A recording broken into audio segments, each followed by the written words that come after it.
롱마트.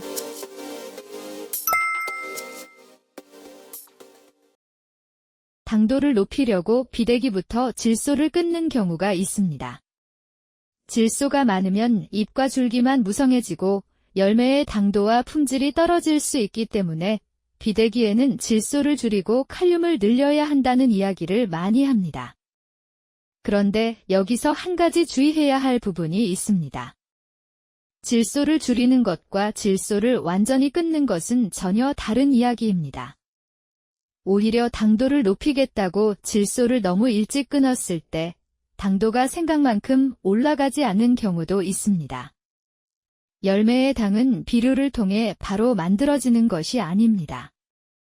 잎이 햇빛을 받아 광합성을 하고 그 과정에서 만들어진 탄수화물이 열매로 이동하고 축적되면서 당도가 형성됩니다. 따라서 열매의 당도를 높이려면 열매에 탄수화물을 공급하는 잎이 정상적으로 기능하고 있어야 합니다. 여기서 질소가 중요한 역할을 합니다. 질소는 엽록소와 단백질을 비롯해 식물의 생장과 광합성에 필요한 여러 물질을 만드는 데 사용됩니다.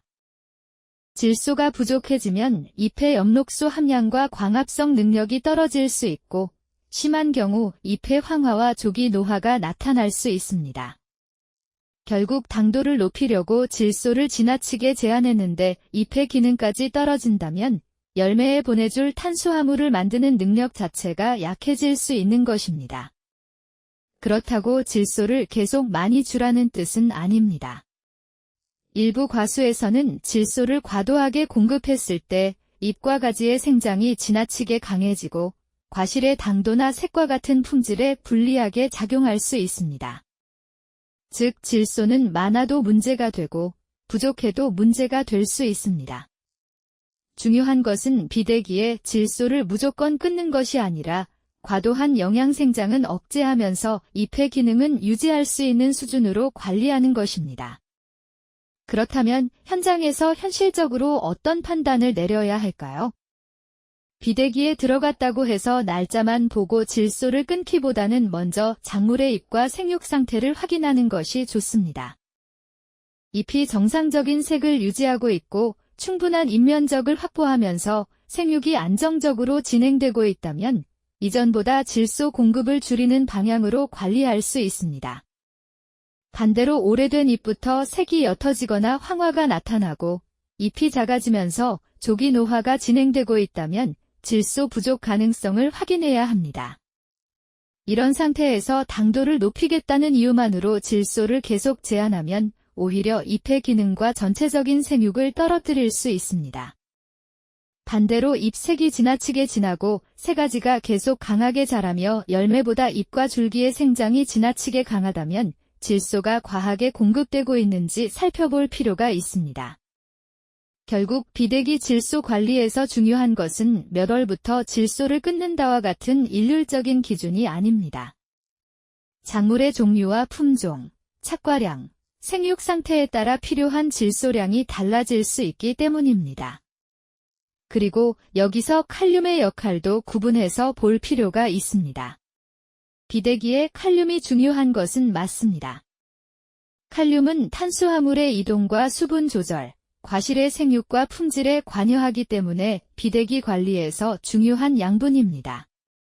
하지만 당도를 높이기 위해 질소를 줄이고 칼륨을 늘리는 것만으로 모든 것이 해결되는 것은 아닙니다.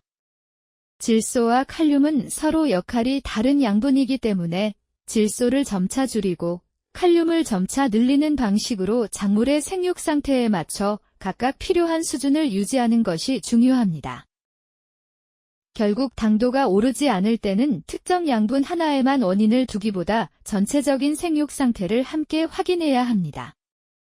잎과 열매의 균형이 적절한지, 착과량이 지나치게 많지는 않은지, 햇빛을 충분히 받고 있는지, 수분 관리가 적절한지, 뿌리가 양분을 정상적으로 흡수하고 있는지도 살펴봐야 합니다.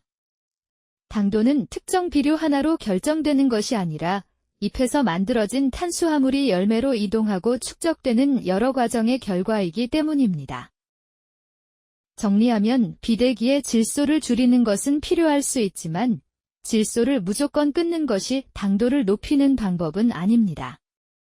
질소가 과하면 영양생장이 지나치게 강해질 수 있지만 반대로 질소가 부족해 잎의 광합성 능력이 떨어지면 열매에 공급할 탄수화물의 생산에도 문제가 생길 수 있습니다.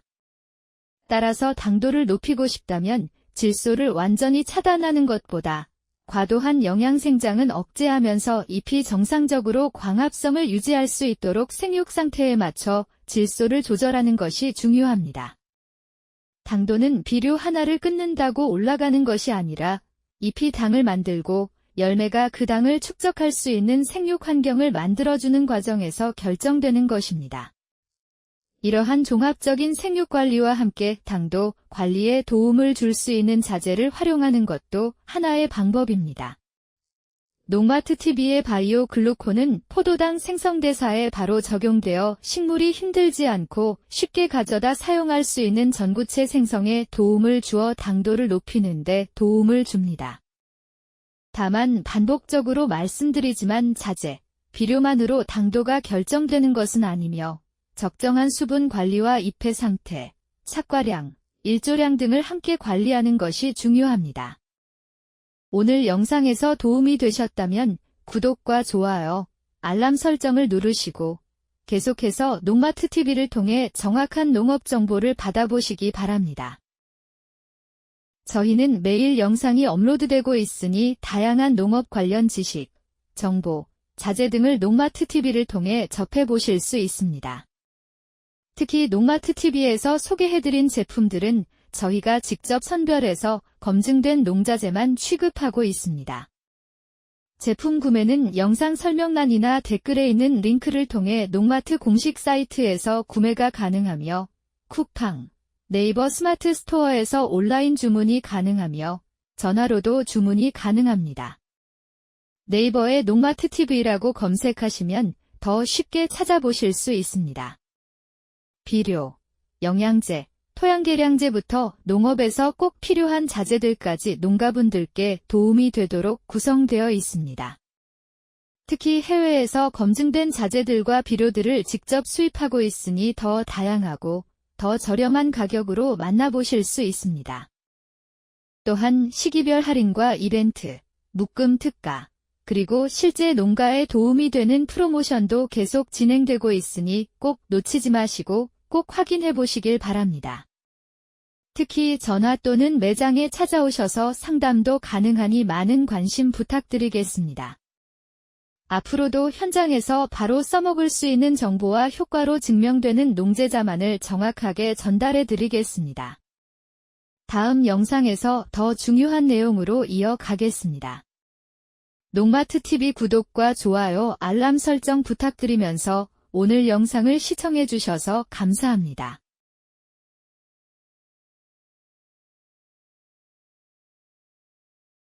농마트TV의 공식 사이트에 접속하는 방법을 알려드리겠습니다. 농마트TV를 네이버에 검색하시면 첫 번째로 유튜브 채널이 나오며 다양한 농사 관련 정보나 농마트 소식을 접하실 수 있습니다. 두 번째로 에코마크가 있는 농마트 사이트를 들어가시면 현재 농마트TV에서 판매 중인 제품이나 이벤트 중인 제품을 보실 수 있으며 구매가 가능한 사이트로 접속됩니다. 바로 아래 세 번째로 있는 농마트는 농마트TV의 네이버 스마트 스토어로 이곳에서도 농마트TV에서 판매 중인 농자재를 보실 수 있으며 구매가 가능합니다. 모바일로 접속해도 첫 번째로 유튜브 채널이 나와 영상을 시청하실 수 있으며 두 번째 농마트 사이트, 세 번째 농마트 네이버 스마트 스토어가 나오게 됩니다.